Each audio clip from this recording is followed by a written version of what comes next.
मैं बात कर रहा हूँ रामायण काल की, जब रावण का वध किया गया भगवान श्री राम के द्वारा। तो रावण का जो प्राण था वो उसके नाभि में था। भगवान श्री राम जैसे ही रावण के नाभि में तीर चलाए और तीर लगने के उपरांत रावण तुरंत जमीन पर गिर गया। तो भगवान श्री राम को तो ये पता चल ही चुका था कि अब रावण का अंत होने वाला है। तो शीघ्र ही अपने छोटे भाई लक्ष्मण को आदेश देते हैं कि तुम जाओ रावण के पास और उससे ज्ञान लेकर आओ, क्योंकि वो महापंडित हैं। तो लक्ष्मण सुनकर के बड़ा उसको अजीब लगता है कि अरे भाई मैं उसके पास क्या जाऊं। फिर भी लक्ष्मण अपने बड़े भाई का आदेश का पालन करते हुए वो रावण के सर के पास जाता है।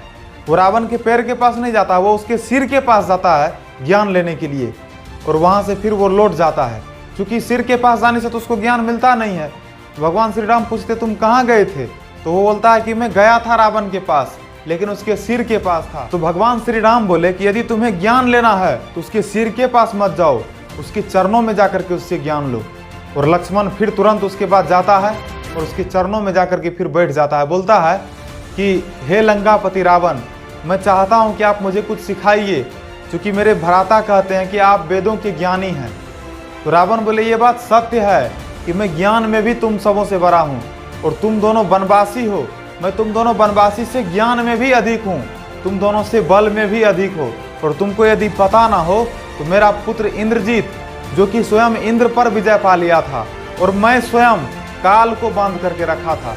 अब सोचो, मैं इतना ज्यादा शक्तिशाली होने के बावजूद भी मैं अपने ही भूमि पर हार गया। तुम दोनों वनवासियों ने मुझे परास्त कर दिया। जानते हो क्यों? वो है चारित्रिक बल। तुम लोग चरित्र से बहुत मजबूत थे, तुम्हारा चारित्रिक बल काफी मजबूत था, जिस वजह से तुम लोग विजय हो गए। लेकिन मैं अपने चरित्र को सही नहीं बना सका। मैं मानता हूं कि मैं बहुत ज्ञानी था, लेकिन मेरा चरित्र कमजोर था, जिस वजह से आज मैं हार गया। तो यही बात था। और उसके बाद जब फिर लक्ष्मण बोले कि आप मुझे और कुछ सिखाइए, तब उसके बाद रावण कहते हैं कि शुभस्य शीघ्रम और शुभस्य कालहरणम, अर्थात शुभ काम को तुरंत करो और अशुभ को करने में थोड़ा समय लगाओ। क्योंकि यदि आप अशुभ काम को करने से पहले थोड़ा सा भी समय देते हो तो आपको ये समझ आ जाता है कि नहीं, ये काम अशुभ है, मुझे ये काम नहीं करना चाहिए।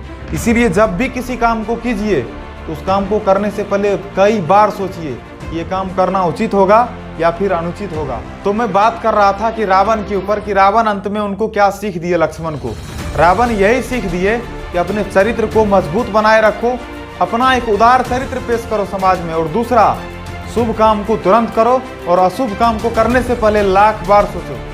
अगर इस कहानी को सुनकर आपको जरा सा भी प्रेरणा मिली हो तो आप इस चैनल को सब्सक्राइब करें, वीडियो को लाइक करें और अपने दोस्तों को भी शेयर करें, ताकि वो भी इस कहानी को समझ सकें। धन्यवाद, नमस्कार, मिलता हूँ अगले वीडियो में।